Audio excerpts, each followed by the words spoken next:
আপনি আপনার স্ত্রীর কাছে বসে আছেন, একটা ফুরফুরে মনে, আনন্দ চিত্তে স্ত্রীর সাথে আলাপ করছেন, তার সাথে আপনি ভাব আদান প্রদান করছেন, আল্লাহর আরশ পর্যন্ত খুশি হয়ে যায়। সুবহানাল্লাহ, আল্লাহর আরশ পর্যন্ত খুশি হয়ে যায়। যতক্ষণ পর্যন্ত আপনি এইভাবে আপনার স্ত্রীর সাথে কথা বলতে থাকেন, স্ত্রীর কাছে বসা থাকেন, আপনার আমলনামার মধ্যে সওয়াব লিখতে থাকে। রাসূল পাক সাল্লাল্লাহু আলাইহি সাল্লাম এই কথা বলার পর এক সাহাবী বললেন, ইয়া রাসূলুল্লাহ, স্ত্রীর সাথে একসাথে শুবো, একসাথে ঘুমাবো, একসাথে খাবো, একসাথে তাকে আদর করব, এটা কি সওয়াবের কাজ হতে পারে? রাসূল পাক সাল্লাল্লাহু আলাইহি সাল্লাম বললেন, আচ্ছা তোমার স্ত্রীকে না নিয়ে তুমি যদি আরেকজন স্ত্রীর কাছে বসে থাকো, আছে কি না? আছে কি না? মজাই লাগে, পনিও খাইবেন, রেডি থাকেন। তুমি অন্য কোনো স্ত্রীর পাশে বসে বসে ফিস ফিস ফিস ফিস করলা, মজাই লাগবে, তবে মনে রেখে দিও তোমার আমলনামার মধ্যে জেনার গুনাহ লেখা হবে। তুমি যতক্ষণ তোমার স্ত্রীর কাছে বসা থাকবে, জান্নাতের দরজাগুলি তোমার জন্য খোলা আরম্ভ হয়ে যাবে। আর যতক্ষণ পর্যন্ত পরস্ত্রীর সাথে বসা থাকবে, ততক্ষণ পর্যন্ত তোমার আমলনামার মধ্যে গুনাহ লেখা হবে কিনা। সাহাবায়ে কেরাম বলেন, ইয়া রাসূলুল্লাহ, অন্য স্ত্রীর সাথে বসলে তো গুনাহ তো হবেই, তাহলে তার উল্টাটা তোমার হালাল বউর সাথে বসলে, তোমার হালাল যাকে হালাল করেছো তার সাথে বসলে সওয়াব হয়ে যাবে। সুবহানাল্লাহ, সুবহানাল্লাহ। চাষটলে বসতে ভাল লাগে, টিভি দেখতে ভাল লাগে, আরেকজনের ভাবিকে ডেকে ডেকে মুখের মধ্যে পানি এনে দেয়, ভাবি কেমন আছেন, বউকে বলো না, বউ তুমি কেমন আছো, শরম লাগে, শরম লাগে। রাসূল পাক সাল্লাল্লাহু আলাইহি সাল্লাম বললেন যে বিয়ের মাধ্যমে স্বামী এবং স্ত্রী, ছেলে এবং মেয়ের যৌনতাকে পবিত্র করা হয়। সুবহানাল্লাহ, সুবহান, কত সুন্দর কথা। স্ত্রীকে হেফাজত করা হয়, এই মেয়েকে সমাজের বিভিন্ন ধরনের খারাপ লুলুপ দৃষ্টি থেকে একটা মেয়েকে বাঁচানো হয়। কারণ একটা মেয়ে যখন একটা ছেলের আন্ডারে হালালভাবে বৈধ হয়ে যায় বিয়ের মাধ্যমে, তখন আর এই মেয়ের দিকে কেউ খারাপ দৃষ্টি দেয় না। কি বলেন? দেয় না। দেখুন ইসলাম কি বলছে, রাসূল পাক সাল্লাল্লাহু আলাইহি ওয়াসাল্লাম কিভাবে ব্যাখ্যা করছে। রক্ষণাবেক্ষণ হয় মেয়েটাকে রক্ষণাবেক্ষণ করা হয়। কারণ একটা ছেলে যখন একটা মেয়েকে বিয়ে করে, তার চিন্তা চেতনায়, তার ভাবনায়, তখন মনে হয় যে এই মেয়েটাকে সকল ধরনের বিপদ আপদ থেকে আমি রক্ষা করব, আমি তার পাশে থাকব, আমি তাকে বিভিন্ন গার্ড দেব, তাকে তার বিপদের সময় আমি কাছে থাকব। কি বলেন? বলে কি না? আপনার স্ত্রীর কাছে যদি কেউ ঘেঁষায়, তখন মেজাজটা গরম হয় কি না? হ্যাঁ, কেন হয়? কারণ সে আপনার হালাল হয়ে গেছে। রাসূল পাক সাল্লাল্লাহু আলাইহি সাল্লাম বললেন, কেউ যদি ঘেঁষতে চায় তোমার মেজাজ গরম হয়ে যায়, তার পিছনে কারণ হলো তুমি তার রক্ষক হয়ে গেছো। ইসলাম একটা মেয়েকে রক্ষণাবেক্ষণের সুযোগ করে দেয় বিয়ের মাধ্যমে।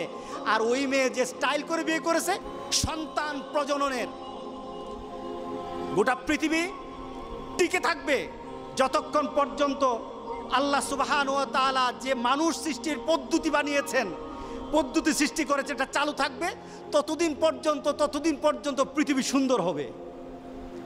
আপনি ইউরোপ আমেরিকায় যান, বাচ্চা নাই, 40 বছর আগ পর্যন্ত তারা বাচ্চা কাচ্চা নেয় না। এটার পার্সেন্টেজ কত? 77%। 77%। আমি অনেক দিন আগে একটা ডাটা দেখেছিলাম, ইউরোপ আমেরিকার ছেলে মেয়েরা তারা 40 বছর 45 বছর পর্যন্ত তারা বিয়ে করবে না। মানে কি?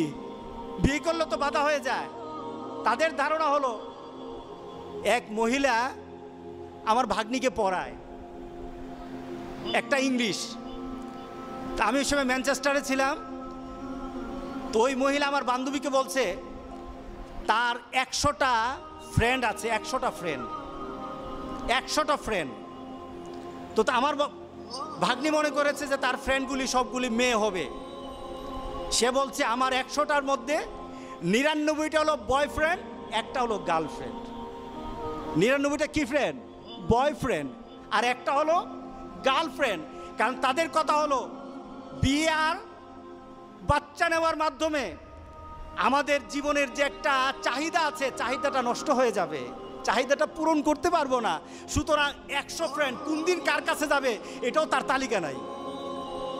এটা হলো পশু থেকে আরো খারাপ। কি বলেন, ঠিক আছে কিনা বলেন? পশু থেকে আরো খারাপ। কিন্তু ইসলাম বলে কি? ইসলাম বলে যে তোমাদের একটা নির্দিষ্ট সময়সীমা, আমাদের সমাজে যেটা আছে 18 বছর, এটাও তো রাষ্ট্রীয় হতে পারে, কিন্তু ইসলাম কিন্তু বলে দিয়েছে যখনই কোনো ছেলে আর মেয়ের মাঝে অবাধে যৌনাচার এবং হারাম পথে চলে যাওয়ার কোনো ধরনের সিমটম তার মধ্যে দেখা যাবে, তখনই তাকে বিয়ে করে দাও, তখনই বাবার কর্তব্য তাকে বিয়ে দিয়ে দাও।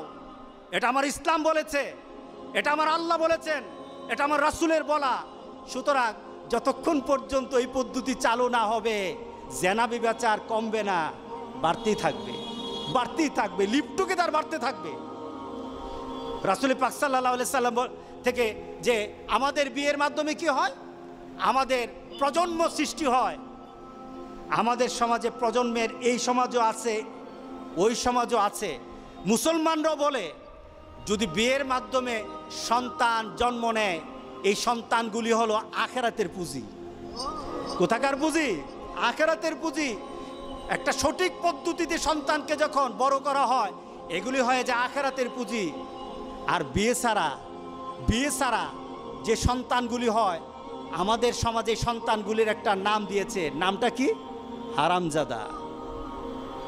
কি বলেন, রাগ করতেছেন নাকি? কারণ কি? একটাই শুধু নীতি, শুধু বিয়ের পদ্ধতি নাই, একটা হয়ে গেছে জান্নাতের আশা। আর একটা পদ্ধতি না থাকার কারণে সে সমাজের মধ্যে নিকৃষ্ট একটা পর্যায়ে চলে গেছে। এই নীতির মধ্যে যারা আঘাত করবে, আল্লাহর কসম, আল্লাহ দুনিয়া তো তাকে দেখাবেন, আখেরাত তো তাকে ছাড়বেন না। কি বলেন, ঠিক আছে কিনা বলেন? একটা সঠিক পদ্ধতিতে এই সমাজের মধ্যে মানুষ বৃদ্ধির একটা ব্যবস্থা হয়ে যায়। এরপরে কি হয়? রাসূল পাক সাল্লাল্লাহু আলাইহি সাল্লাম কাল হাসুরের দিনের সাহাবায়ে কেরামদের সাথে একটা গর্ব করতেছিলেন। সুবহানাল্লাহ, উম্মত নিয়ে গর্ব করতেছিলেন। কি গর্ব? রাসূল পাক সাল্লাল্লাহু আলাইহি সাল্লাম বলছিলেন কাল হাসুরের দিন উম্মতরা দাঁড়ানো থাকবে, নবীরা সামনে থাকবে, উম্মত দাঁড়ানো থাকবে। কোন উম্মত হবে, কোন নবীর পেছনে উম্মত হবে 50 জন, 1000 জন, লক্ষ জন, কোটি জন হবে। কিন্তু আমি মুহাম্মদ রাসূলুল্লাহ সাল্লাল্লাহু আলাইহি সাল্লাম যখন হাসরের ময়দানে দাঁড়ানো হবে, আমার পিছনে উম্মতের সংখ্যা হয়ে যাবে কোটি কোটি, উম্মতের সংখ্যা হয়ে যাবে সবার থেকে আমার উম্মতের সংখ্যা বেশি হয়ে যাবে। আমি তখন সেটা আনন্দ বোধ করব, আমার মধ্যে আনন্দ লাগবে, আমার মধ্যে একটা সম্মান বোধ সৃষ্টি হবে। বিয়ের মাধ্যমে রাসূল পাক সাল্লাল্লাহু আলাইহি সাল্লামকে ওই আখিরাতের ময়দানে, হাসরের ময়দানে যারা বিয়ে করে হালালভাবে সন্তান জন্ম দেয়, তারা রাসূলের সম্মান বৃদ্ধির জন্য তারা ব্যবস্থা করে। জোরে বলেন সুবহানাল্লাহ। কারণ সেখানে যদি উম্মত বেশি হয়, সম্মানটা কার হবে? আমার রাসূলের হবে। কার হবে সম্মান? আমার